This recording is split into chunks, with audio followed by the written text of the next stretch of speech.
What is up, guys? In today's video, I'm going to be talking about the War Machine hover jets and why I still think it's the best mobility item in Season 4, even after Fortnite has nerfed it, and going over how you can do the dash trick in-game. As always, if you guys do enjoy this video, find it helpful, informative, interesting, remember to give it a like, subscribe if you'd like to see more, and comment down below what you think of the War Machine hover jets and if this is something you're going to take advantage of.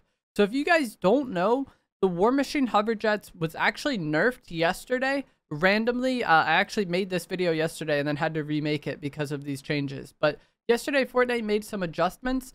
They made it to where using the boost effect consumes more fuel by 190%. So this was a significant increase in how much fuel the boost uses. The boost max speed was decreased by 25%. So you're using more fuel to boost and not going as fast. The duration of boosting was actually increased by 13%, so you can boost a little longer.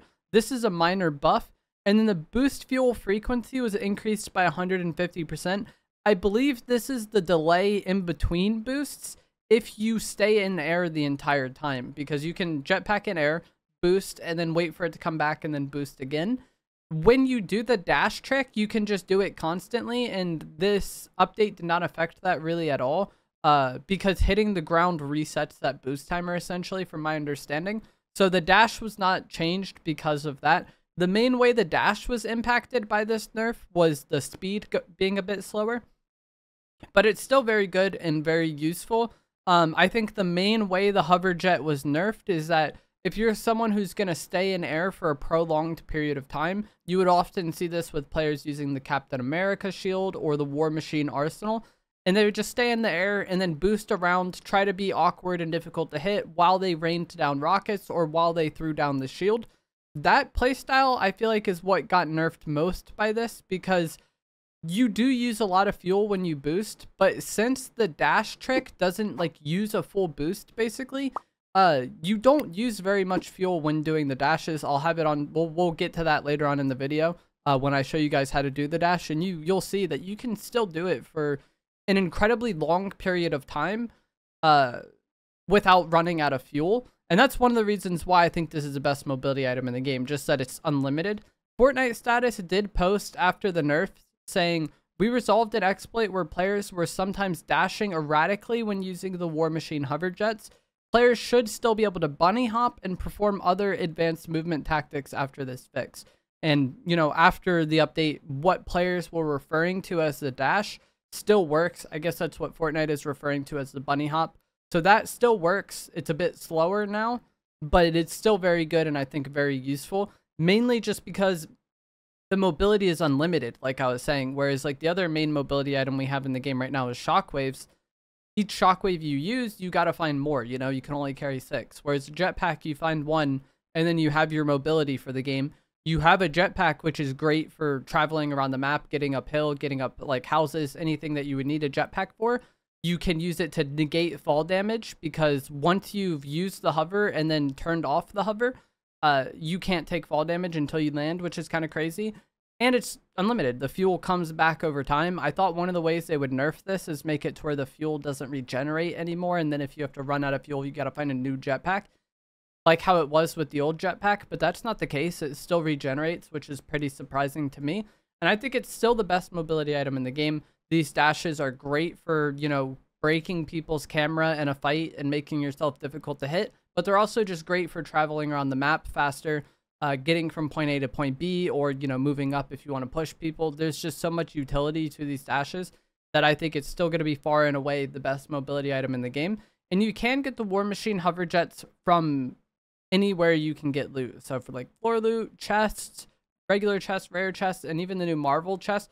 I've seen some confusion from players thinking you can only get them from the Marvel chest. That is not true. You have a decent chance to get them from the Marvel chest, but that's not exclusively the only way you can find this item. You can get it as floor loot, and you can get it in regular chests. So I think the hover jets are the best mobility item in the game. Now we're going to go to some gameplay in a custom match where I'm going to explain how to do the dash, talk about how you want to set up your keybinds, or how I think is best to set up your keybinds, and just explain how I do this trick. I think it's fairly simple and straightforward.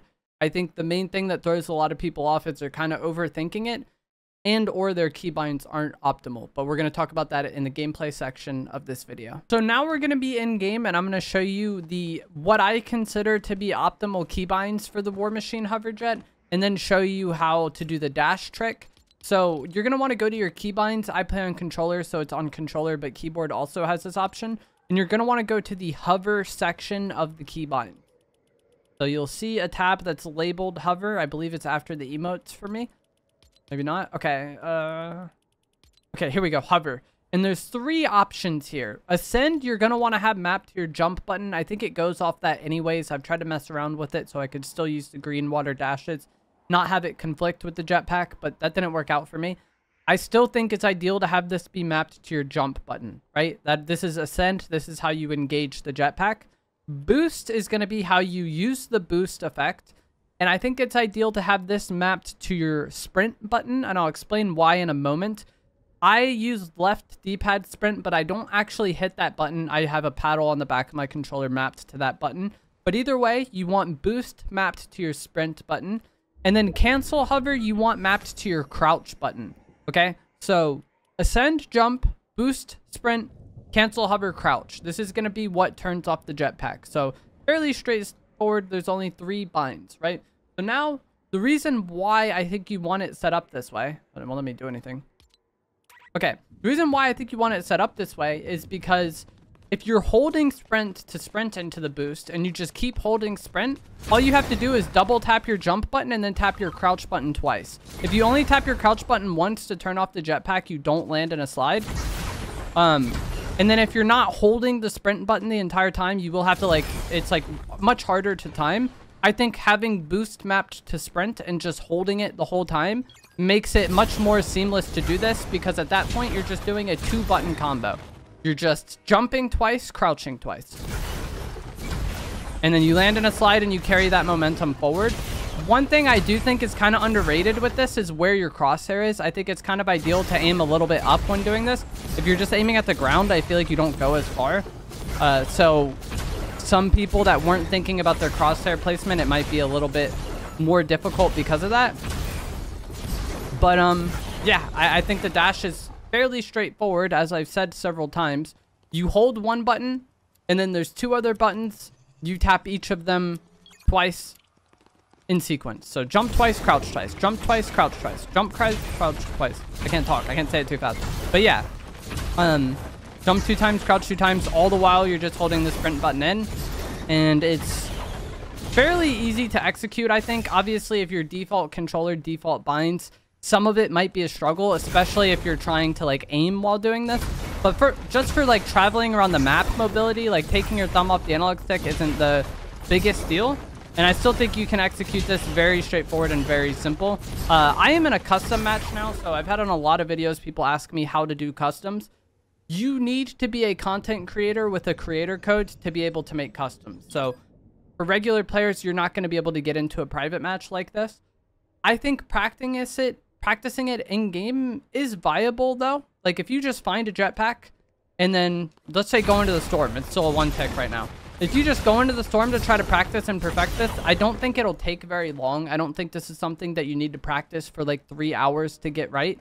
I think it's one of those things that kind of, like, once you got it, you got it. And if you do it correctly a few times, I think at that point you kind of got the rhythm of it, especially like I kind of broke it down. If you map your binds like how I did, you're really just holding one button constantly and then tapping 2 other buttons twice.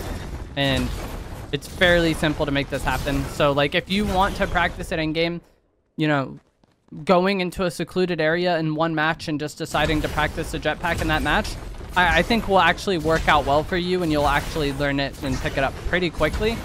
Like I said earlier on in the video, I think the biggest thing a lot of players struggle with is either setting up their binds appropriately, or they're kind of like overthinking what they have to actually do.